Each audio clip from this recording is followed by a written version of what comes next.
Alhamdulillahi Rabbil Alamin, wabihi nasta'inu ala umuri dunya wad din. Asyhadu an la ilaha illallah wahdahu la syarikalah, wa asyhadu anna sayyidina Muhammadan abduhu wa rasuluh. Para jemaah yang dimuliakan Allah, uhibbukum jami'an fillah. Saya mencintai kalian semua karena Allah. Mayoritas penduduk Indonesia pengikut daripada mazhab Imam Asy-Syafi'i radhiyallahu taala anhu arda. Dan mungkin kebanyakan di antara kita belum mengenal siapakah Imam Asy-Syafi'i. Maka insya Allah dalam kesempatan ini saya ingin menjelaskan tentang sedikit biografi Imam Syafi'i radhiyallahu anhu. Beliau bernama Muhammad ibn Idris Asy-Syafi'i. Nasabnya bersambung bersama Rasulullah SAW di Abdi Manaf. Ibundanya Imam Asy-Syafi'i bernama Fatimah bintu Abdillah Al-Azdiyah, dinisbahkan kepada suku Al-Azd. Imam Asy-Syafi'i radhiyallahu anhu lahir di Gaza tahun 150 Hijriah, dan pada tahun itu wafatnya Imam Abu Hanifah, pendiri mazhab Hanafi. Kemudian beliau dibawa ke kota Makkah Al-Mukarramah pada usia beliau 2 tahun. Beliau tumbuh besar di situ, beliau menghafal Quran, menghafal hadis, dan belajar kepada ulama-ulama di kota Makkah Al-Mukarramah. Kemudian Imam Asy-Syafi'i radhiyallahu anhu menghafal Muwatta Imam Malik dalam waktu 9 malam.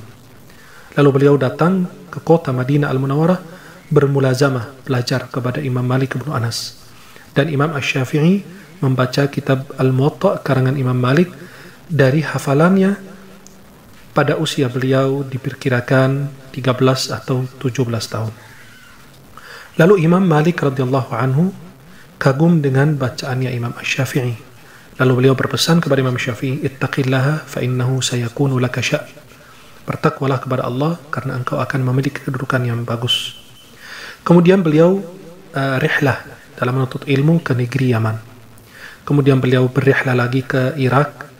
Lalu beliau rihlah lagi menuju ke Mesir untuk menuntut ilmu. Di antara guru-gurunya Imam Asy-Syafi'i, Imam Sufyan ibn Uyainah, Imam Muslim ibn Khalid Az-Zinji, seperti Imam Dawud ibn Abdurrahman Al-Attar, dan Imam Malik ibn Anas, Mutarrif ibn Mazin As-San'ani, dan Imam Muhammad ibn Al-Hasan Asy-Syaibani. Imam Asy-Syafi'i radhiyallahu anhu di akhir tahun 199 Hijriah datang ke negeri Mesir. Sampai Rabi' bin Sulaiman mengatakan, "Ra'aitu 'ala babi daril Imam Asy-Syafi'i 700 rahilatan tatlubu sama'a kutubih."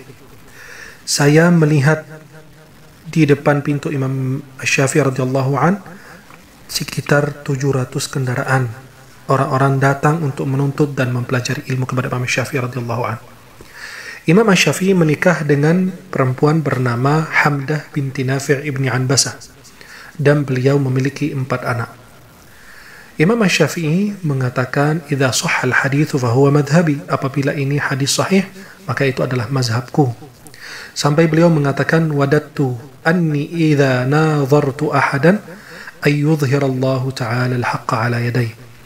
Saya berharap jika saya bermunadharah, berdebat dengan seseorang, saya berharap Allah menampakkan kebenaran bersama orang tersebut.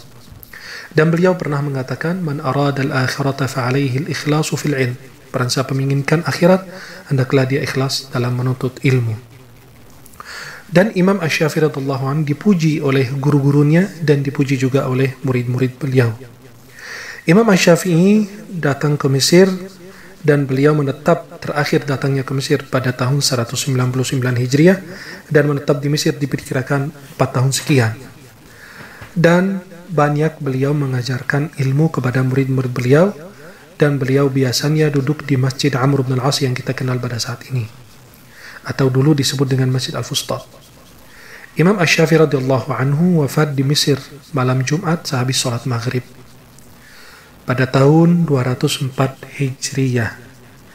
Dan dikatakan bahwa makamnya Imam Asy-Syafi'i radhiyallahu anhu atau kubahnya makam Imam Syafi'i adalah kubah terbesar di Mesir. Diperkirakan luasnya makamnya Imam Asy-Syafi'i sekitar 400 meter dan tingginya 29 meter. Dan di atas kubahnya Imam Asy-Syafi'i radhiyallahu an terdapat seperti miniatur menyerupai perahu. Panjangnya sekitar 2,5 meter. Ini menunjukkan bahwa Yang dimakamkan di bawah kubah tersebut adalah laut ilmu, disebut Bahrul Ulum. Sampai Imam Al-Busairi rahimahullah ta'ala menceritakan dalam sebuah syairnya, biqubbati qabri syafi'i safinatun rasat fi bina'in muhkamin fawqa jalmudin wa mudghasa tufanul ulumi biqabrihi istawa al-fulku min dhaka at-tarihi 'alal judiyyi. Yang artinya, pada kubah Imam Asy-Syafi'i ada perahu kokoh, kuat, laksana batu. Badai pengetahuan melimpah di persemayamannya. Dan dari situ kapal pun berlabuh di atas bukit Judi.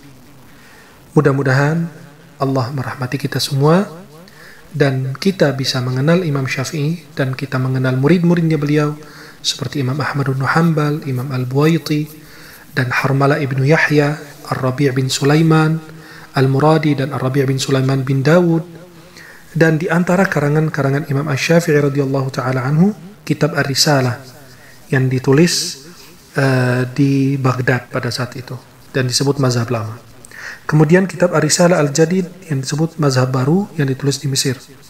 Dan kitab Ikhtilaful Hadith dan Ibtalul Istihsan, Ahkamul Quran, dan kitab yang populer yang kita semua kenal adalah kitab Mudah-mudahan Allah merahmati kita dan Allah wafatkan kita semua dalam keadaan husnul khatimah dan kita mendapatkan keberkahan daripada ilmu Imam Asy-Syafi'i radhiyallahu taala anhu arda.